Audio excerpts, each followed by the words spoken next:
Guys, so I think this would be easier just to show you here um, what Lightroom is capable of rather than having to spend a ton of time in class. For those interested, can actually uh, check this out and utilize it a little bit. Um, so we went over this a little bit at the end of class for those that stayed and were interested. But Lightroom it is an Adobe program, as you see up here. It comes bundled with Photoshop, and the best way to get it is to pay a $10 a month subscription fee that includes both, and they are constantly updated, so you never have to buy a new one. So if you're willing to shell out the $120 a year, it can be a very powerful program to not only edit, but also to make books and to mainly work as a catalog for your photos. So I'm going to run through this real quick. Up here where my mouse is, you'll see the different modules: library, develop, map, book, slideshow, print, and web. Pretty much as explained, you can do, or described, you can do each one of these on here. So right now I am in the library module, and over here you'll see a couple options. I'm going to mainly speak about collections.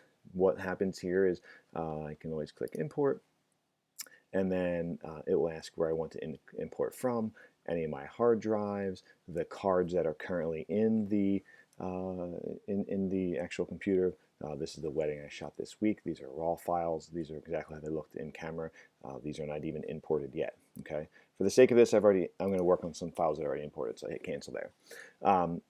You can select as many or as little photos as you want. You'll see the numbers here. Like right now, that's 1,065 in this collection. We'll go all the way down. Let's see if this wedding houses. This wedding will end up with 1,700 images. Okay, these are files straight from my camera. Okay, untouched. In this case, I would select all the photos. A couple of different ways to do them. Okay, select all of them. Hit create a collection. Create a collection here, and I can name it whatever I want. Sample wedding, whatever it may be. Okay.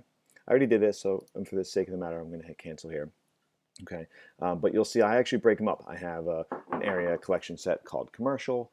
I put all the jobs under there that fall into that category, one for portraits, one for weddings, and then also a couple for family here. Right now we're in the Janice and Alex collection that has 1,700 images. Over here, one of the powerful tools that Lightroom offers is keywords. You'll see some of the things that I put in there so I can quickly grab these if requested. Let's say someone says, hey, have you ever photographed a Scottish wedding before, or a wedding at this venue, or if you're a nature photographer, have you ever seen this type of bird or animal?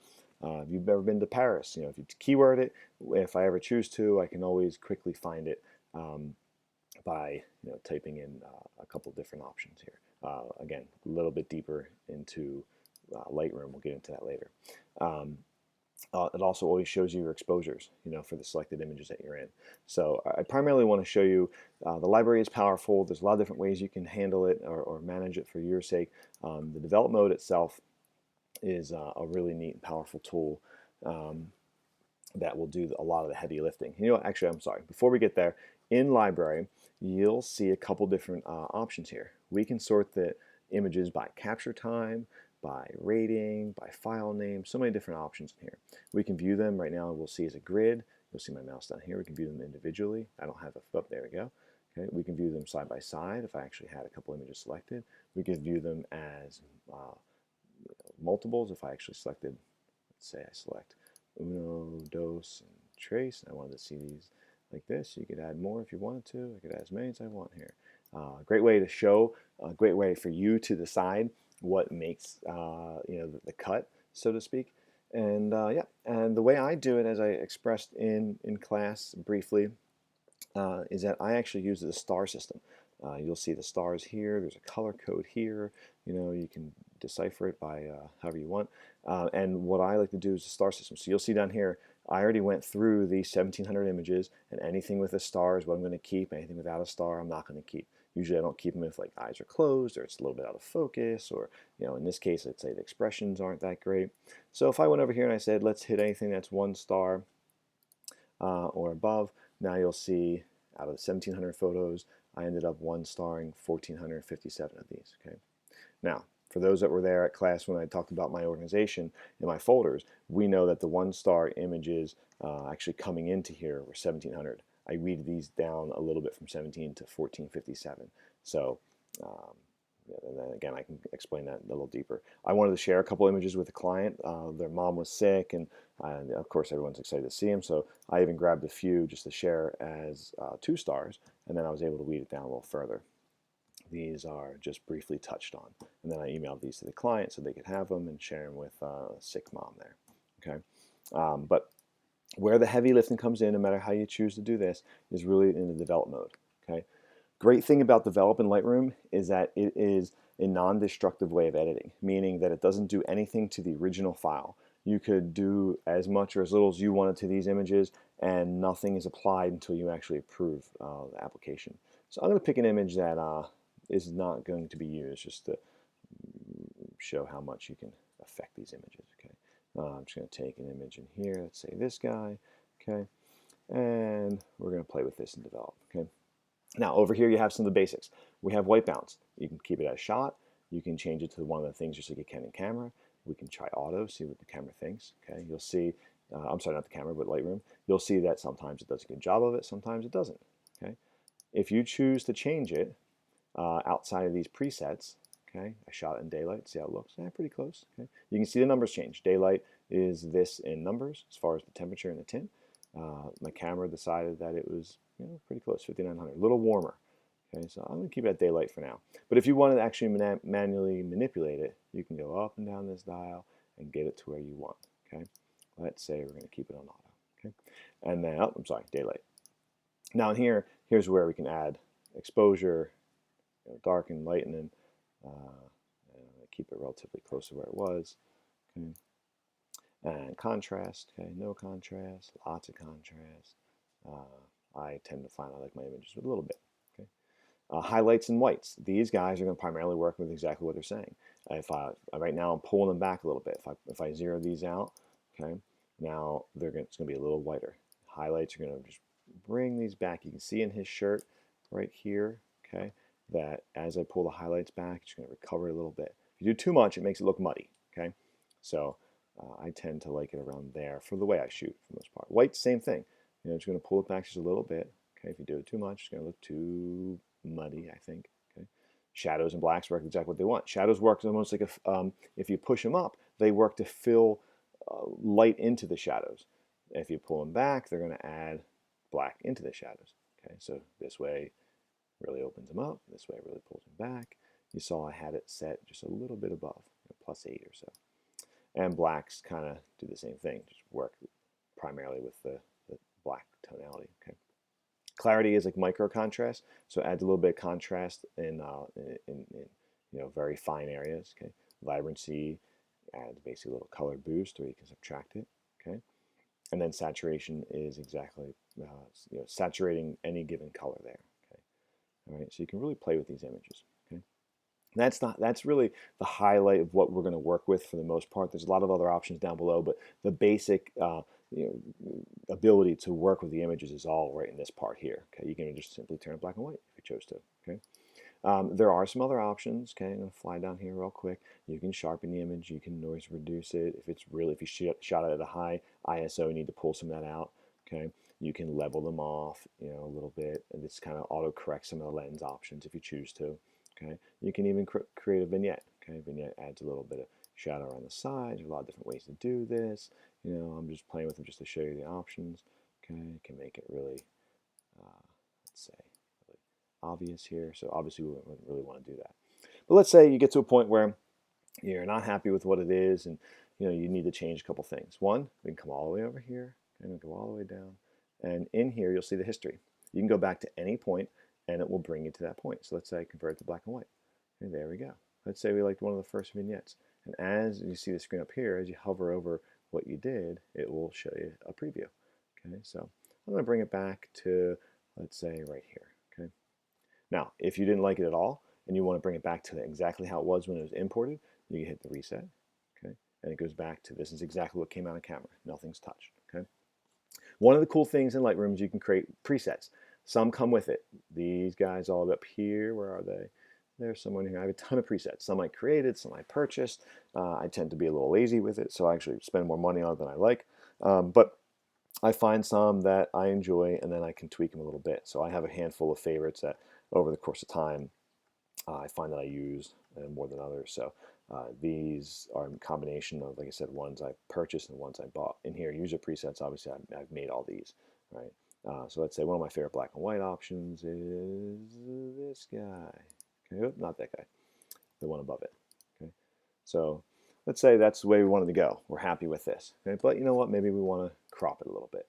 Come up to the crop option up here. We can crop it many of these different presets. We can either enter custom.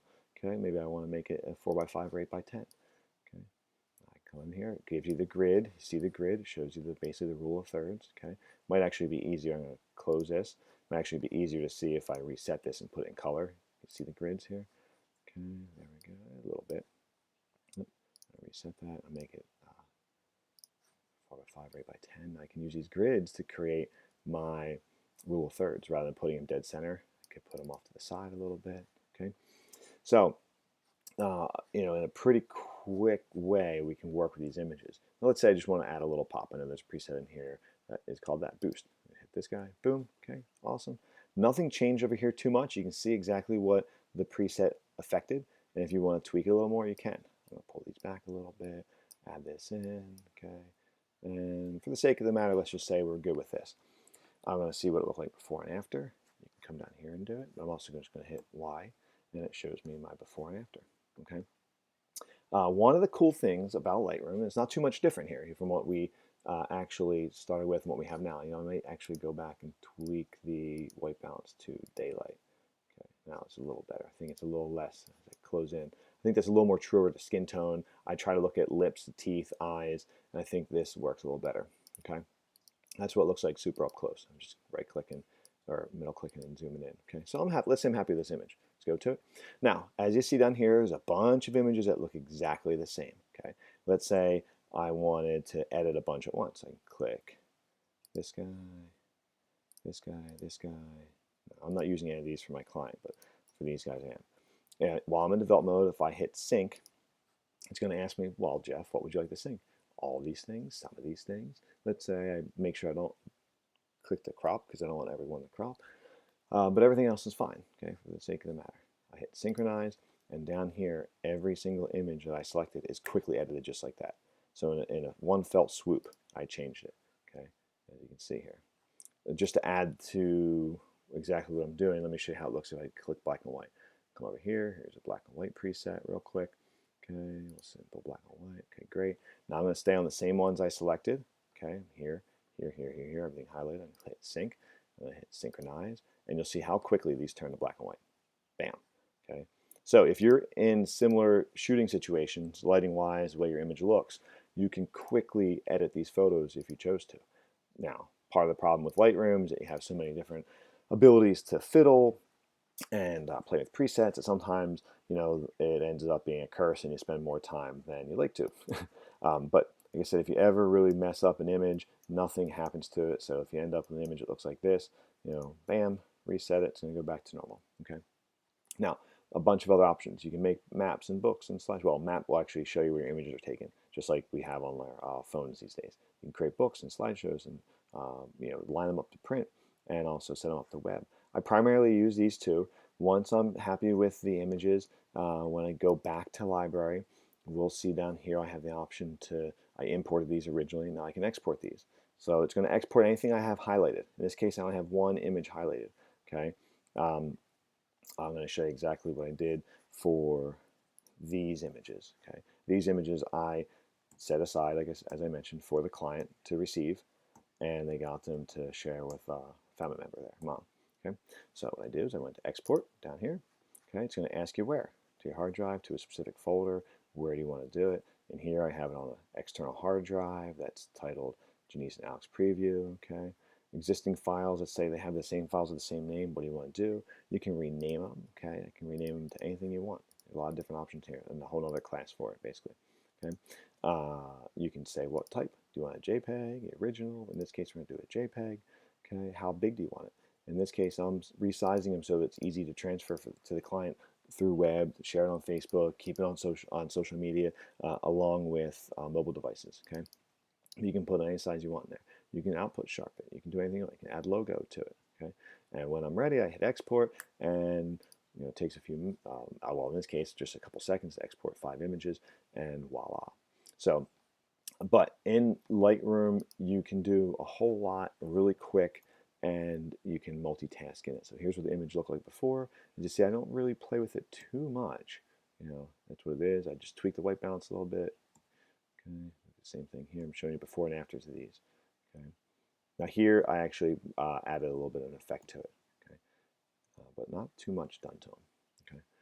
Back in the library, you'll see a bunch of different options in here, and sometimes they're heavily manipulated, sometimes they're not.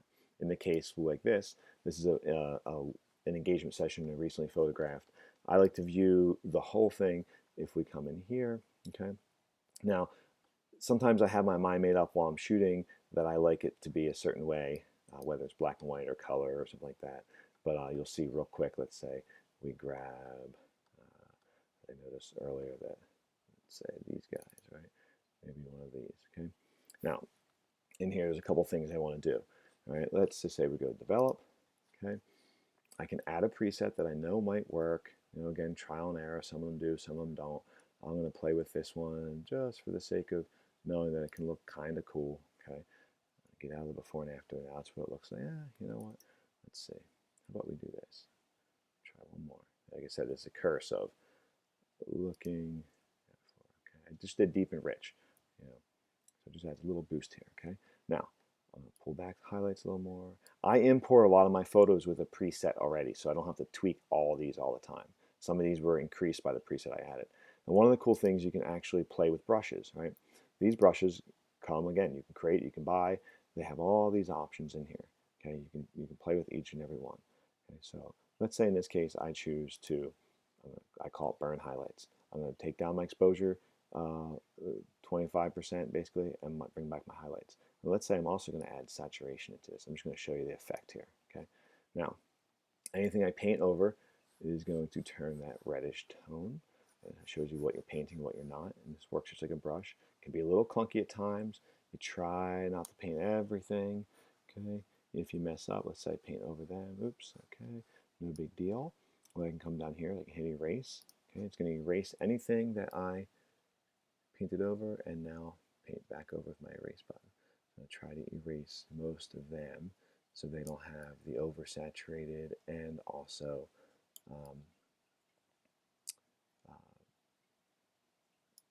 lower exposure here. Okay, sorry, doing two things at once. And I'm just being real rough with this. You can actually see the halo around him, which I tried to do. Okay, all said and done, I'm hit close. Okay, and now my sky is bluer, deeper, darker, so on and so forth. And maybe I crop it a little bit. Crop it in like this. Okay, I really want just that. I can turn it a little bit. Okay, good. Maybe I don't know, add a little vignette to it. Okay, come down here, add this vignette, and voila. Now before and after, now it looks a little better. Okay, so it can happen as quick as that. And the brushes up here can do lots of things. They can, obviously brighten and darken, but you can also play around with whether you purchase them or make them to do a bunch of other options. I think these are inherent into Lightroom itself. Okay, you can play with those, but you can always create whatever you want. They also have a spot remover and a red eye. So this is, come on. This guy is a red eye remover. Okay, this is a gradient tool. We talked a little bit about this in class. They have lenses. Same idea. It works as a brush. It's just going to be a gradient thing. I'm going to really show you this. So I'm lowering this 1.8, 1.82 exposure, so it's going to be really dark. So it's going to have 3 layers to it, and it's going to be stronger up top, medium here, and lower here. Okay, you can drag it wherever you want. Okay, I don't want to drag it really onto them. Okay, we're good there. We're going to hit close, and you'll see that it darkens down. Okay, you can do this as many times as you want, any which direction. Okay, hit new. Obviously, I'm doing it for extreme measures. Okay, if I don't like any of these, I'm going to click back into my gradient, the rectangle, hit reset. It's going to go back to nothing. Okay, I'm sorry. Here's the red eye tool. Okay, this is actually what's this guy? It's a little spot button, a little mask area. This is a clone tool. Let's say I had dust or something up here. Maybe let's pretend like this was a dust spot on my camera. I can hit here, and it's going to try to pick a spot to correct it, and now it's pretty much gone. Photoshop's still much stronger to use those, but sometimes they work as quick little fixes. Okay, and then the crop overlay. So in a real quick, few minutes, we have an image that looks pretty different from what we had coming into it.